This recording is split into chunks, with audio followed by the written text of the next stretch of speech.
Sumainyo ang Panginoon. At sumayo rin. Ang mabuting balita ng Panginoon ayon kay San Mateo. Papuri sa iyo, Panginoon. Noong panahong iyon, sinabi ni Jesus sa kanyang mahalagad, "Huwag ninyong akalaing naparito ako upang pawalang bisa ang kautusan at ang mga aral ng mga propeta.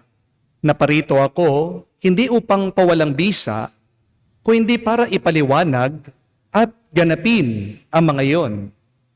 Tandaan ninyo ito, magwawakas ang langit at ang lupa, ngunit ang kaliit-liitang bahagi ng kautusan ay di mawawala ng bisa hanggat hindi nagaganap ang lahat. Kaya't sino man magpawalang halaga kahit sa kaliit-liitang bahagi nito at magturo ng gayon sa mga tao, ay ibibilang na pinakamababa sa kaharian ng Diyos. Ngunit, ang gumaganap ng kautusan at nagtuturo na tuparin iyon ay ibibilang na dakila sa kaharian ng Diyos." Mga kapatid, ang mabuting balita ng ating Panginoon. Pinupuri ka namin, Panginoong Hesukristo. Magandang araw po muli sa inyong lahat. Magandang araw po, Father. If you love a person, the question is, what will you do? Will you do what they want or will you do what you want?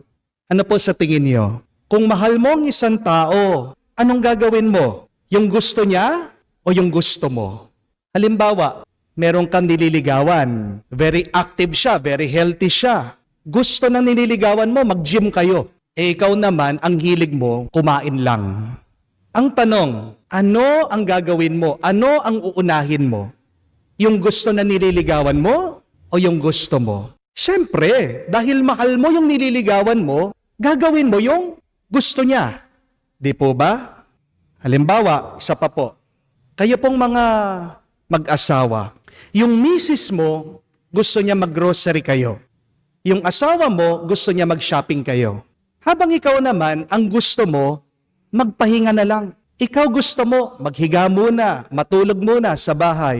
Kung mahal mo ang misis mo, ang tanong, ano ang gagawin mo? Yung gusto niya o yung gusto mo? Siyempre, gagawin mo, susundan mo yung gusto ng misis mo. Amen? May kakilala po akong isang magulang. Ang gusto ng teenager na anak niya ay yung mag-cosplay. Hindi ko po alam kung alam nyo yon. Yung mga kabataan na nagsusuot ng costume, ng mga anime, yung mga napapanood po sa TV, sa internet. Dahil mahal niya yung anak niya, anong ginawa nitong nanay? Ginastusan niya yung costume ng anak niya. Pinatahi niya ng damit yung anak niya. Sinasamahan pa niya dun sa mga event. Pero sa totoo, kung tatanungin niyo po itong nanay na ito, ano bang gusto niyang gawin? Mas gusto pa niyang manatili sa bahay at magluto. Yun po yung hilig niya cooking. Pero dahil mahal na mahal niya yung anak niya, kaya muna niyang ipagpaliban yung kanyang hilig para unahin niya yung hilig, yung gusto ng kanyang anak. Di po ba? Yan ang tunay na pagmamahal. Sinusundan mo una, yung gusto ng minamahal mo, pangalawa na lang yung sayo. At yan din po ang ibig sabihin ng pagmamahal natin sa Diyos. Kung mahal mo ang Diyos, ibig sabihin, susundin mo, uunahin mo ang kanyang kagustuhan, ang utos ng Diyos.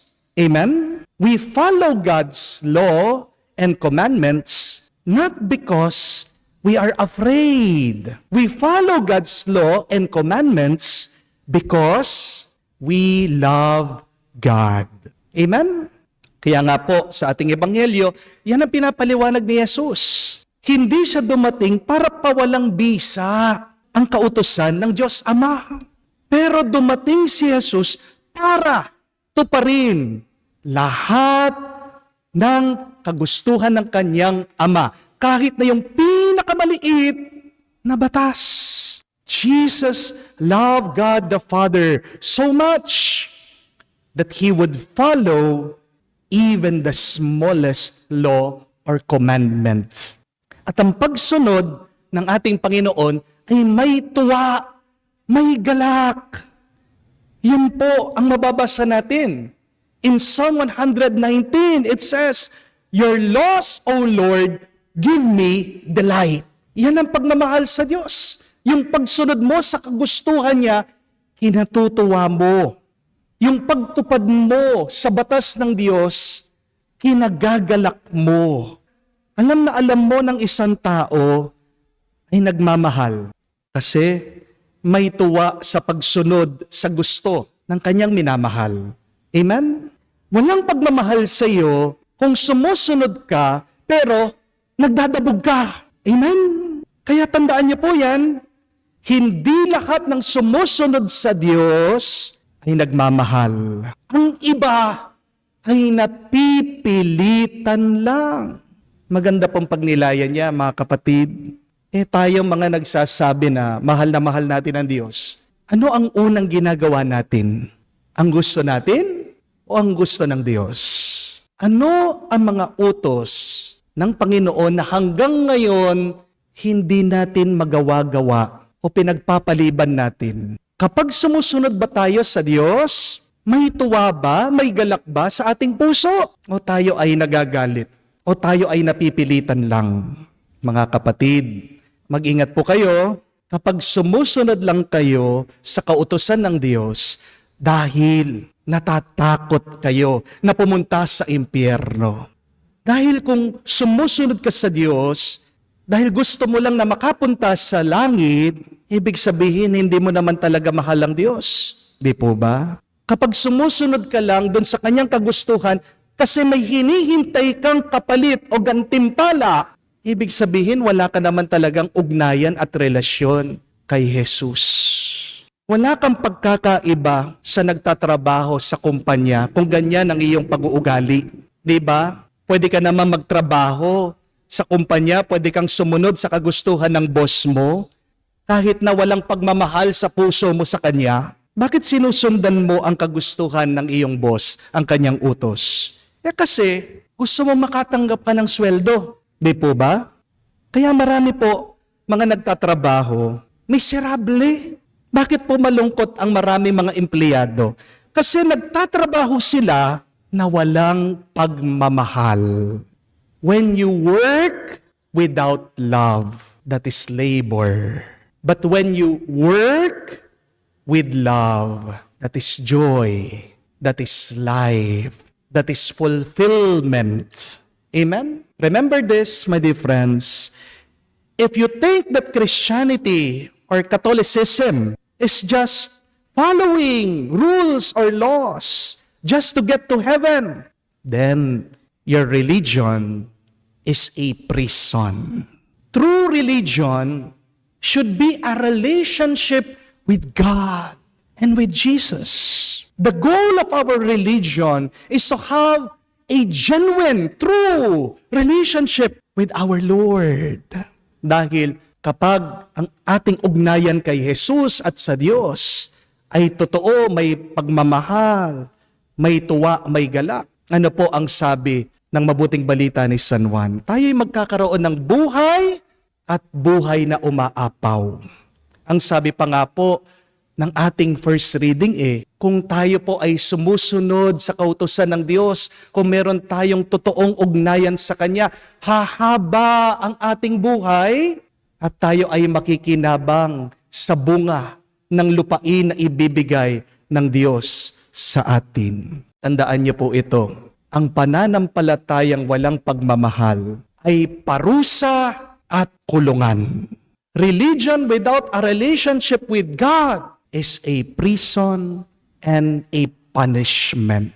It is a life full of pain. Amen? But religion with love and relationship is heaven here on earth. Also remember this, also understand this, my dear friends, that rules without a relationship is rebellion. Napakahalaga po ng equation na yan, ha? Tandaan niyo po. Rules minus relationship equals rebellion. Bakit nagwawala ang tao? Bakit malungkot ang tao minsan? Kasi puro pagsunod sa kautusan, pero wala naman ugnayan.